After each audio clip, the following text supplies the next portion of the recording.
Alrighty, welcome back everyone. We just talked about all of my best bets for this upcoming weekend. Definitely didn't quite go, or definitely didn't start the way that I wanted to with me having the over in last night's game, but hopefully it goes a little bit cleaner throughout the rest of the week. But let's get into all the headlines that we have not gotten to throughout this week. Obviously, plenty of football to talk about, so this is kind of the way I like it, but plenty of things that we have to update you guys on, and I want to start with the ACC. There is a ton going on over there at the ACC, and a lot of things that with Florida State and Clemson, it's been a little bit quiet as of recently with all of this different stuff happening behind the scenes and a lot of this stuff heading to mediation and a lot of complicated things happening behind the scenes. It's gone a little bit quiet in terms of big-time headlines. That's no longer the case. There is a little bit of there's a thing going around in the ACC realm of possibly changing the revenue split that they have right now, the structure of how they split that revenue to go in align with how much media deal you bring in. Essentially, your media power, your brand power, you will get paid in accordance to that. And it's something that I have to imagine not a lot of people around the ACC are fans of. Now, there are some teams that would get it very nicely. If you're Miami, if you're UNC, I tend to believe you would be number 1 and 2 in this conference if they were to split it this way. And then maybe Clemson, Florida State, number 3 and 4, maybe Duke in there at 3, who knows. But at the end of the day, I do think there are some people that would be more than on board for this. They would absolutely buy into this. I also think there's Wake Forest and Boston College and a number of other teams that would say, why would we give up a little bit of our piece of the pie so these two people that are suing our conference can stay in? It's one of those things that you're going to have a hard time convincing a lot of those presidents and ADs to sign on to this. I tend to believe it's not going to happen. It's one of those things that will obviously change over time, and we'll see what happens with it. But overall, it's one of those things that I can't imagine there are a lot of people in the ACC that are, giddy to go to the table and talk to Florida State and Clemson right now, especially if they're saying, yeah, we're just going to take a little bit of the money that you make every year. There's no way that Wake Forest and Boston College are really into this idea. So I question if it's going to happen. We will absolutely update you on it as it goes on because would be a huge thing for the ACC going forward, keeping those two guys intact, but maybe frustrating some other people in the room. But it'll be really interesting to watch. I just tend to believe it's a little bit more far-fetched as of right now. And then we had Deion Sanders make a little bit of headline this last weekend when he was talking about reporters, talking about NIL, just saying, here, the quote, I'll just read the quote for you. Once upon a time, you guys never attacked college players. Now they're making money, and some of y'all want to be envious and jealous about that. Here's the thing. College players have always been attacked. Tim Tebow was attacked. Aaron Hernandez was attacked when all of that stuff was going on. Johnny Manziel was attacked when all of that stuff was going on. I fully agree that there are certain reporters out there that do not like the current structure in college football. They don't like that college football players are getting paid. They think it's all transactionary, even though it's not, which is a totally different conversation. There are people out there. I'm not arguing that by any means. The idea that the kids before this were not getting torn to pieces is just not true. Now, there's more ability to do that now because of social media, because of all this other stuff that plays into college football now, but the idea that kids before the NIL era were just hanging out and not getting bothered by these beat reporters is just not true. And then the other part of this is I'm fully on board with people calling out what reporters are doing incorrectly if they're really doing something incorrectly. I'm more than on board for that, especially around these kids who have a lot on their shoulders and have a lot of people attacking them from a lot of different directions. Protecting your kids, protecting your players is the number one priority, and I totally agree with that.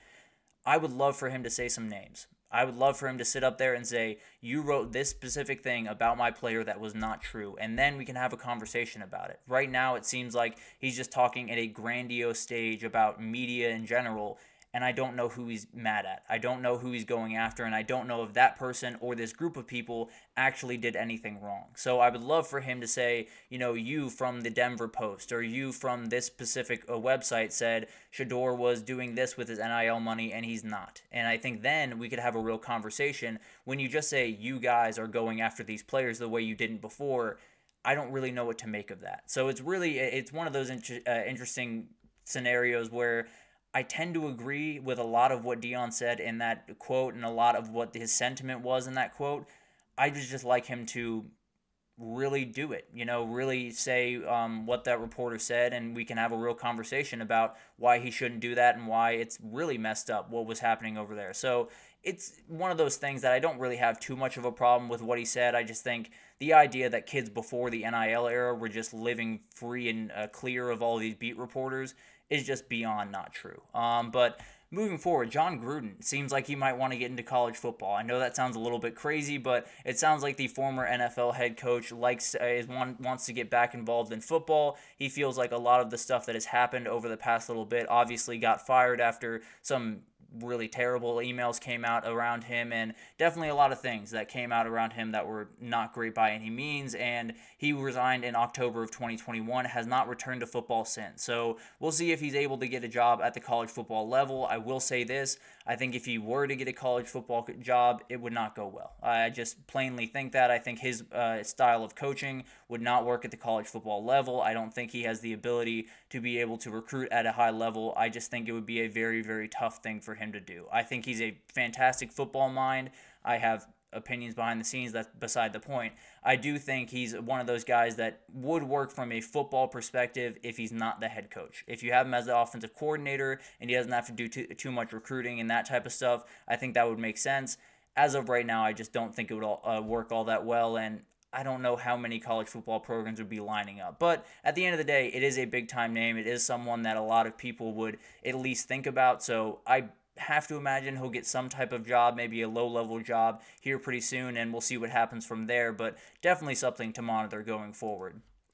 Something happened in Georgia this past week that we definitely need to talk about. It sounds like Georgia has an executive order to ban the NCAA from enforcing NIL, which essentially just means they can't do anything. Georgia and Georgia Tech and Georgia Southern and Georgia State and all of those teams in that state are allowed to start paying players. They're allowed to kind of open up their pocketbooks and start setting up these really complicated systems that are going to have to be set up by every single program in the country.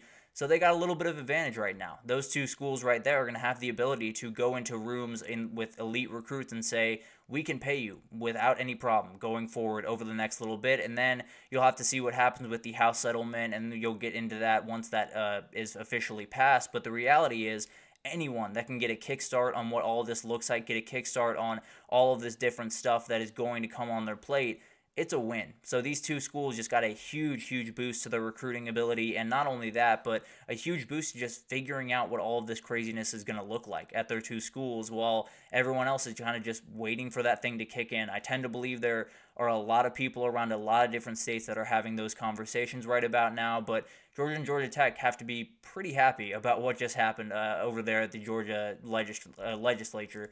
But let's get into Tennessee, because I have an issue with this little one.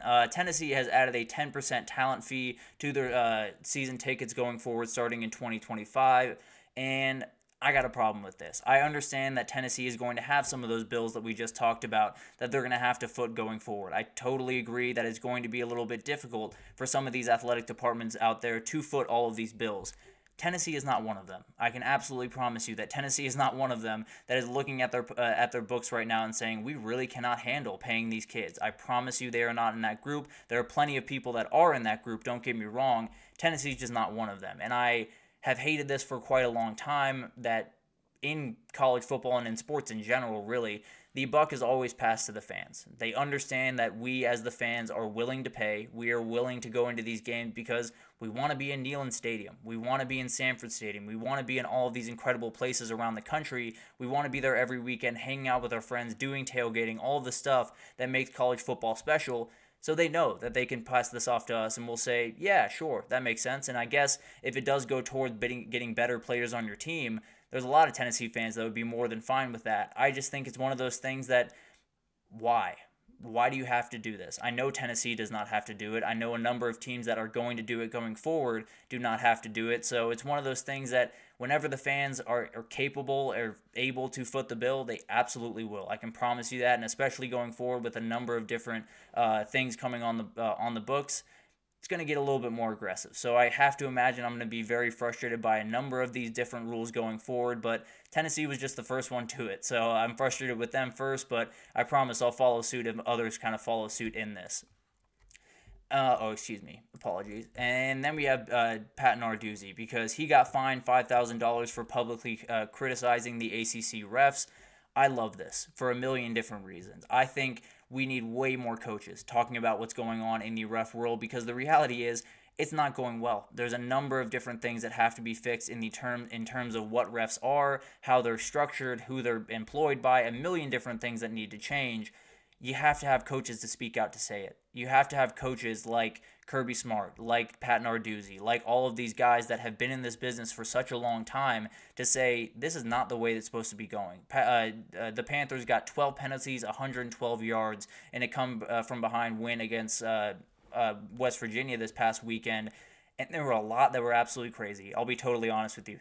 There were a lot that made absolutely no sense, and one of those that he said after the game, we just beat West Virginia in the backyard brawl, and we beat the officials in one game as well. So it's one of those things that I would love to see more of this. I think we need all of the coaches talking about this in very certain terms, saying we got hosed in this game. We got a little bit, there were a number of calls that went the way that they absolutely should not go, and there are a number of things that need to be fixed about the way we go about officiating going forward. Or you're going to have Pat Narduzzi looking like that quite a few times on Saturday. So going to be an interesting thing. Would love to see a lot of coaches follow suit and then probably get fined in the same way that Pat Narduzzi did.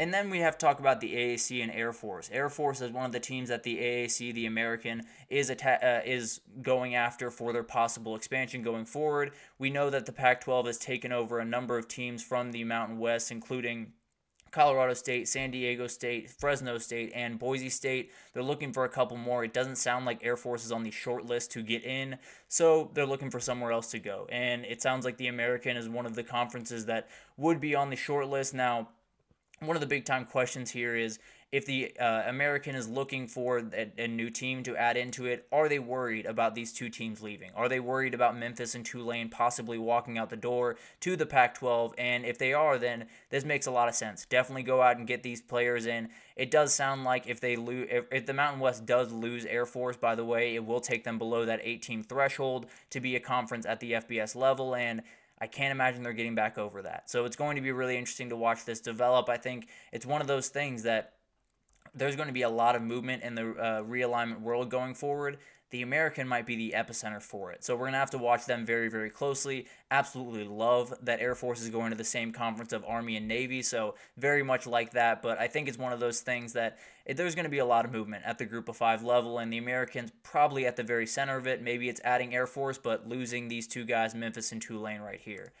And then finally, a really great piece of news that came out last night that I saw is Chris Lewis, the talented wide receiver for Troy, has officially finished his cancer treatment and he is cancer-free. He was diagnosed with osteosarcoma earlier this fall and has been out since, obviously, dealing with this treatment, and could not be more happy for this kid. Obviously, it was a very scary last little bit for him and his family dealing with all of this different stuff, and osteosarcoma is quite the disease, I won't lie to you. So it's definitely something that they're very happy to be past this part of it, be on the road to recovery a little bit more. Obviously, quite a ways to go, no two ways about that, but obviously love to see this kid back on the right side of things, hopefully working his way back onto the field. Likely will not see him until 2025, I would have to imagine at the very earliest. But obviously, the best news of all is that he's healthy. That's the ultimate news here, and cannot wait to see this guy get it back on the field and do what he loves, which is playing football. So very happy for this kid and cannot wait to see what he can do once he gets back on that field.